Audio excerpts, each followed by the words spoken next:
Now I would like to talk about the structure of muscle cell. But before I do that, let me start by explaining the gross anatomy of a muscle itself. So let's look at that picture. Here is a muscle. As you can see, this muscle is attached to the bone via tendon. As we know, tendons are made up of collagen, fibril collagen. These are part of extracellular matrix that attach the muscle cells to the bone. Bone itself is an extracellular matrix, which is a solid structure. And as we know, the movement of muscles ultimately result in movement of bones, and that is how we walk around. Here, first of all, epimysium. Epimysium is the fibrous tissue envelope that surrounds the skeletal muscle. Perimesium is the sheet of connective tissue that surrounds a group of muscle fibers. Muscle fibers are basically muscle cells. There's another way to call muscle cell is muscle fiber. This perimesium bundles somewhere between 10 to 100 or even more muscle cells into a structure which is called fascicle.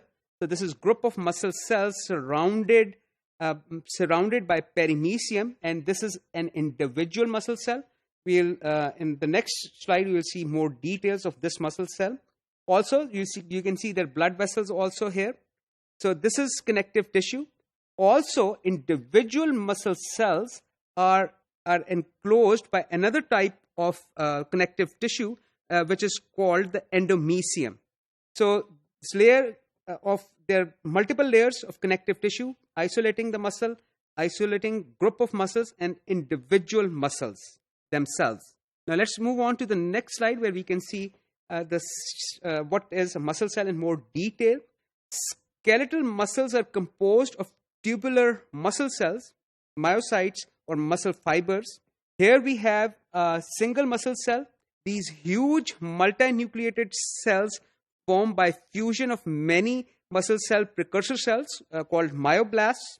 In adult human, a muscle cell is typically 15 micron in diameter. So this would be about 15 microns, this cross section here. And it can be up to several centimeters long. That is fairly long for a single cell. But the fact is that this is not a single cell. The single cell is formed by fusion of many individual cells. And as we'll see later on, they have many nuclei. This cell has many nuclei. A myofibril is a cylindrical structure about 1 to 2 microns in diameter that is often as long as the muscle cell itself. It contains a long repeating chain of tiny contractile units called sarcomeres, each about 2.5 micron long. So this is the muscle cell, and this is a sarcomere. Basically, sarcomere is the region between two Z lines. So individual muscle cells are composed of myofibrils. Myofibrils have repeating units of sarcomeres. Sarcomeres are defined by region between two Z lines. I'll explain what Z lines are later. This is the contractile unit of the muscle, and it gives vertebrate muscle a striated appearance. And we'll see how that is in the next slide. A sarcomere is a basic unit of striated muscle, and it also has many accessory proteins that govern the remarkable uniformity in filament organization, length, and spacing in this sarcomere. So now let me show you a sarcomere in more detail. Here's a sarcomere. Again, this sarcomere has banded appearance, and that is why striated muscles look banded when we look at them. This has different zones. This is I band. This I band is a zone of thin filaments. Thin filaments are made up of actin. In I band, the thin filaments are not imposed by the thick filaments. The A band contains entire length of a single thick filament. So the A band, this is the A band.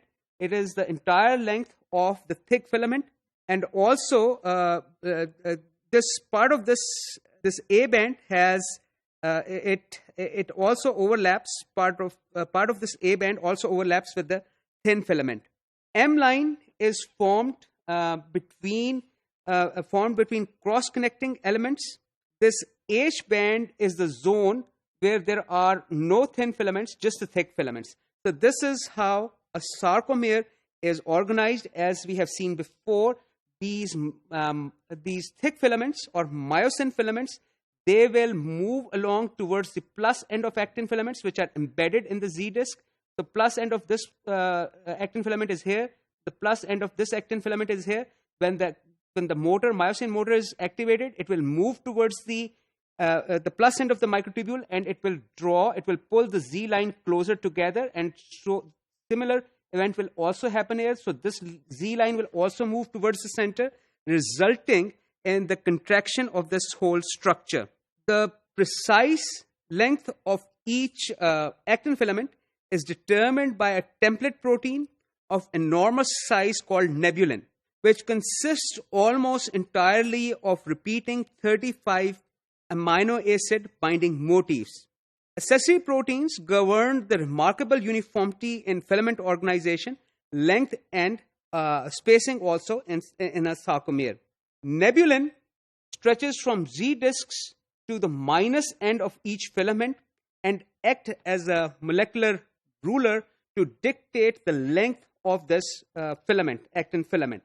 Also, there is a protein called tropomodulin, which caps the minus end of actin filaments and prevent actin filament disassembly.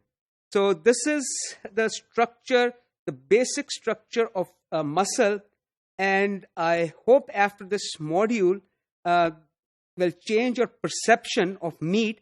So next time when you look at meat, it will be from a cell biologist's perspective.